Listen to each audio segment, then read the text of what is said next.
طب انا هجرب معاكم بقى اشهر فطير ب10 جنيه الفطيره وبس. ده شارع اللاجيتيه، وده حلواني نوفو، اقدم فطير في اسكندريه من 1940.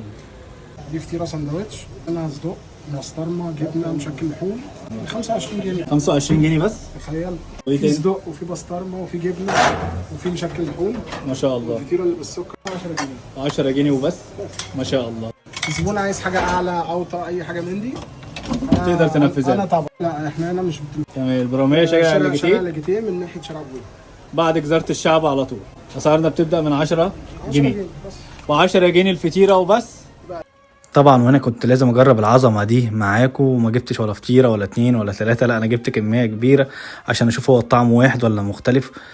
والحقيقه الطعم والريحه كانوا مودين دماغي في حته تانية خالص، خصوصا توريقه الفطير مع ريحه وطعم الزبده اللي طالعه منه مع سقسقه اللبن كده، بتخليك تروح لعالم تاني خالص.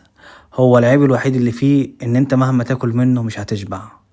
فالحقيقة تجربة ممتازة جدا، انصحكم بيها في اللاجيتيه شارع ابو قير. جامد يا جدعان.